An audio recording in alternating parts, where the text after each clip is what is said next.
I just did a video on Austin's massive problems when it comes to skyrocketing property taxes and skyrocketing prices of homes and kind of the unaffordability of Austin. And now on top of that, Austin has passed Prop A and Prop B, which are going to be the highest taxes on property owners ever. Jeremy Knight, the Knight Group, your favorite Austin realtor.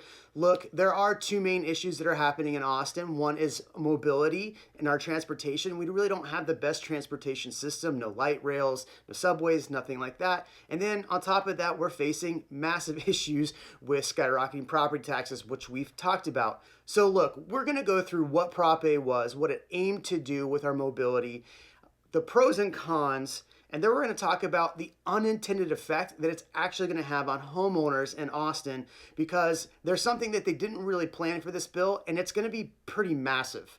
Prop A is a $7.1 billion bill set to tax homeowners. Now they're saying 45% is going to come from federally sourced funds. That's actually not fully verified yet, and we still voted to pass this, but it's going to bring in light rails into downtown. It's actually going to bring a light rail from the airport into downtown. Better mobility throughout Austin, which we really don't have. So on its face, it looks great. So let's read what Prop A is from the pros and cons standpoint, so you can kind of get an idea of what it actually aimed to do. According to Estonia, the pro for Prop A, our roads only approach to mobility has resulted in crushing congestion, exacerbated racial and economic inequalities, and it keeps paving the way for environmental catastrophe. Congestion-proof light rail will tie together UT, the capital, downtown, South Congress, and the airport, and be supported by rapid bus, citywide new passenger rail that is disproportionately Black, Latino, lower income, and disabled. Project Connect slashes travel times and expands access to work, schools, grocery stores, and healthcare. Like other vital infrastructure programs, Project Connect will create thousands of jobs and drive billions into the local economy. This plan preserves neighborhoods and includes a historic $300 million in anti-displacement investment that will create and preserve affordable housing, so people who rely on transit will still be able to use it. Greater access to high-quality transit will give more households the option to save thousands each year by reducing the number of cars they own. Prop A presents one of the most consequential steps we can collectively take to prevent climate change.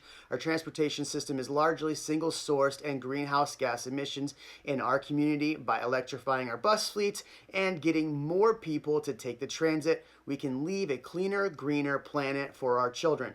So here's one thing that I really want to know. Even on the pro sides, they're saying, despite the misleading exaggerations, it will only increase your property tax bill by about 4% for most residents. That's less than 80 cents per day. You know, this is the initial investment. This isn't the full investment. 7.1 billion is the initial investment. It does connect to East Austin, but it doesn't really get out to Manor. And I think a lot of people are moving to Manor. So if you're thinking about being in Manor, you're going to be taxed for this bill that doesn't even get you the lines this first round. The other problem, which we'll talk about in the cons here in a second, is that this is a long-term bill. It's not a one-time tax. And I think this has been the most misleading thing that people have heard, is they heard 80 cents per day, and it's only gonna be about $300.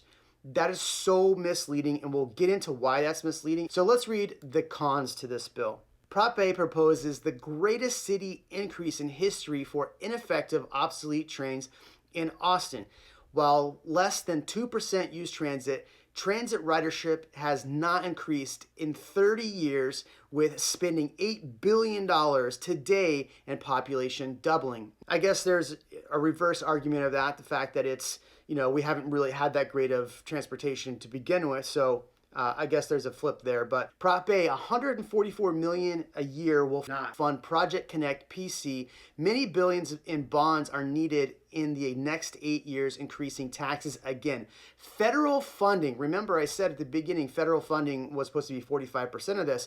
Federal funding is unsubstantiated and doubtful. The red line has massive cost overruns, false ridership promises, and no federal funding. That's something to think about, because this is just going to be passed on to homeowners again.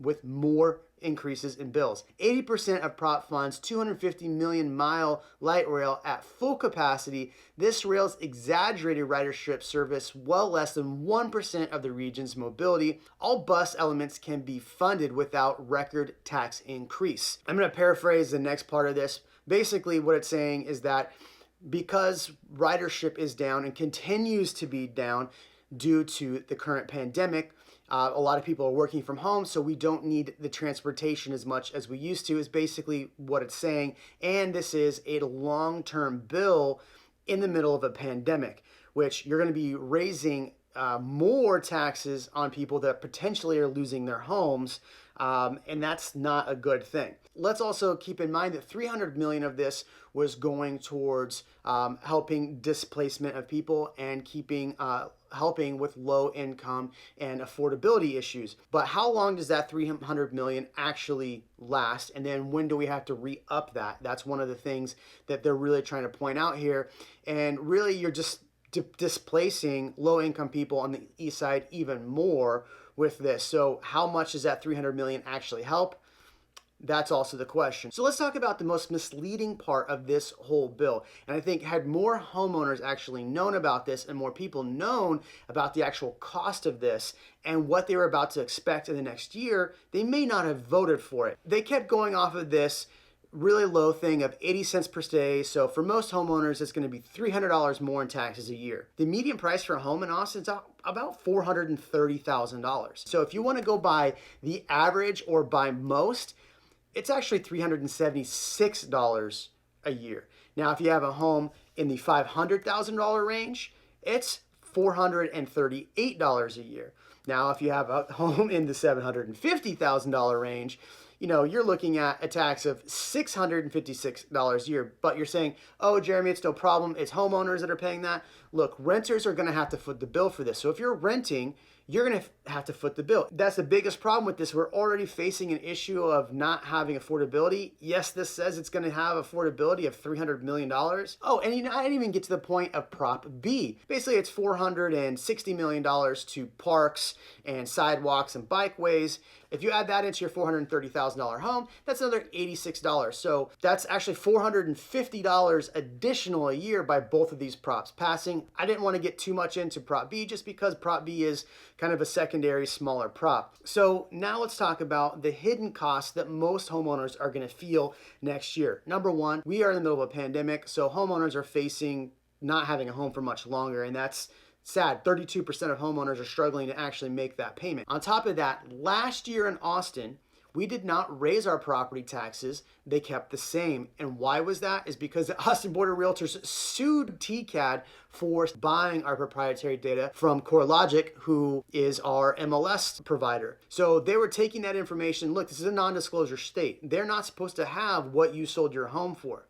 And so they were raising property values much higher. So this year, property values have increased drastically. So you almost have 2 years of property values increasing. So you're going to see a huge bill next year just in the raising of your property taxes. And on top of that, you were told that you're only going to see $292, but it's actually going to be $450 or more in taxes. And had they had told people about how long this bill was going to last, the funding isn't 45% isn't actually coming from the government yet, it's proposed, I think more people would have been hesitant to vote for this. There you go. Was this a good bill or a bad bill? Was it worth the amount of money that we are taking from taxes to do this mobility? Is it the right time?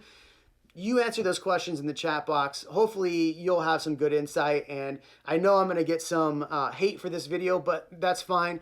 I would rather be honest with homeowners about what they're facing in Austin, and that's what I've been on this whole entire channel the entire time. Jeremy Knight, the Knight Group, your favorite Austin realtor. Thanks for watching. Make sure you like, comment, subscribe, and share with a friend.